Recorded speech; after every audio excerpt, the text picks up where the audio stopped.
नमस्कार, मरुधर बुलेटिन में आपका स्वागत है। मैं हूं आपके साथ अश्विनी सिरोही। मध्य प्रदेश उपचुनाव के करीब 53 दिन बाद शिवराज सरकार का तीसरा कैबिनेट विस्तार आज होने जा रहा है। तमाम राजनीतिक चर्चाओं के बीच राज्यपाल आनंदीबेन पटेल 2 से 3 मंत्रियों को शपथ दिला सकती हैं। ये शपथ ग्रहण समारोह सादगीपूर्ण तरीके से संपन्न होगा। माना जा रहा है कि राज्यसभा सदस्य ज्योतिरादित्य सिंधिया के समर्थक गोविंद सिंह राजपूत और तुलसीराम सिलावट को एक बार फिर से कैबिनेट में शामिल किया जा सकता है। सूत्रों के मुताबिक शपथ ग्रहण समारोह में 2 या 3 मंत्री ही शपथ ले सकते हैं। हालांकि अभी नामों को सार्वजनिक नहीं किया गया है, लेकिन इनमें सबसे आगे गोविंद सिंह राजपूत और तुलसी सिलावट का नाम है। राज्यपाल पहले मंत्रियों को शपथ दिलाएंगी। इसके बाद मध्य प्रदेश उच्च न्यायालय के नवनियुक्त मुख्य न्यायाधीश मोहम्मद रफीक को पद एवं गोपनीयता की शपथ दिलाई जाएगी।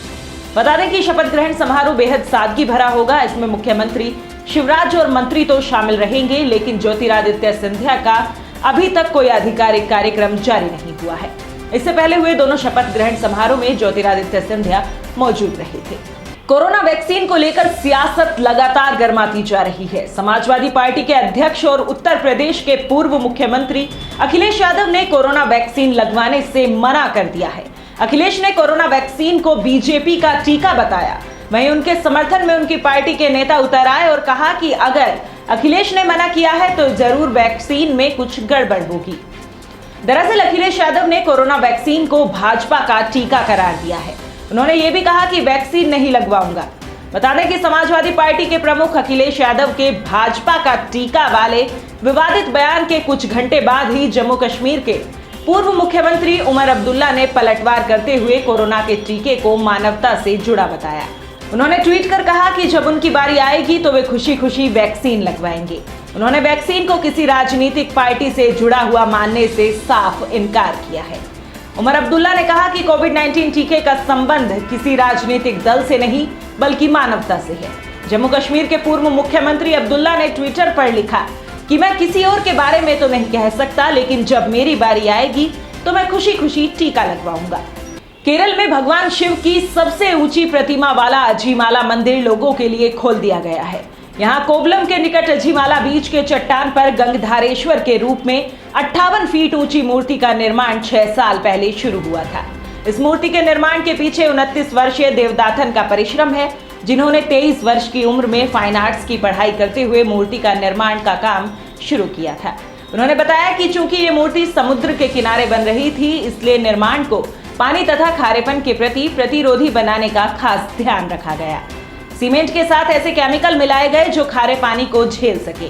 इसके लिए ड्राइंग तथा 3D इमेज बनाने के बाद शोध किया। चट्टान का घनत्व, हवा के भार की भी जांच की गई। मध्य प्रदेश के इंदौर के रेजिडेंसी इलाके में मृत मिले कौवों में बर्ड फ्लू बीमारी की पुष्टि हुई है। इसे देखते हुए वन विभाग ने प्रदेश के सभी संरक्षित क्षेत्रों के प्रबंधन को सतर्कता बरतने के निर्देश जारी किए हैं। उनके प्रबंधन से कहा गया है कि क्षेत्र के सभी जलाशय की लगातार निगरानी करें और किसी भी पक्षी में बर्ड फ्लू के लक्षण दिखाई देने पर स्थानीय पशु चिकित्सकों की मदद से सैंपल लेकर जांच के लिए भेजें। बता दें कि राजस्थान के बाद मध्य प्रदेश में भी बर्ड फ्लू ने दस्तक दी है। पिछले दिनों इंदौर में मृत मिले कौवों में बर्ड फ्लू के वायरस H5N8 की पुष्टि हुई है। पशु चिकित्सा विभाग ने राष्ट्रीय उच्च सुरक्षा पशु रोग संस्थान भोपाल से कौवों के शव का परीक्षण कराया था। इसकी रिपोर्ट में बर्ड फ्लू की पुष्टि होने के बाद पशुपालन विभाग ने अलर्ट जारी किया है। इसी कड़ी में वन विभाग ने संरक्षित क्षेत्रों के संचालकों को निगरानी बढ़ाने को कहा है। वहीं संचालक पशुपालन ने सभी संयुक्त संचालक और उप संचालक को भी निगरानी बढ़ाने को कहा है। टीम इंडिया के पूर्व कप्तान और मौजूदा BCCI अध्यक्ष सौरव गांगुली को शनिवार को माइल्ड हार्ट अटैक आया। कोलकाता की वुडलैंड हॉस्पिटल में उनकी एंजियोप्लास्टी की गई। अब वे खतरे से बाहर हैं।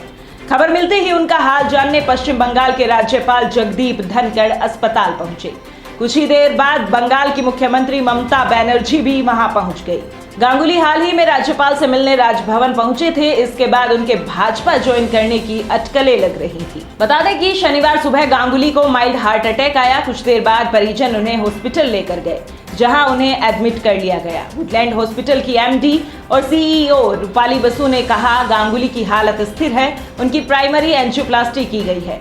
हार्ट अटैक की खबर मिलते ही गृह मंत्री अमित शाह ने सौरव गांगुली की पत्नी डोना गांगुली से फोन पर बात की। शाह ने सौरव का हाल जाना और उनके जल्द स्वस्थ होने की कामना की। वहीं बंगाल की सीएम ममता ने सोशल मीडिया पर कहा, सौरव गांगुली को दिल के दौरे की खबर सुनकर दुख हुआ। वो हॉस्पिटल में एडमिट हैं। उम्मीद है कि वे जल्द स्वस्थ हो जाएंगे।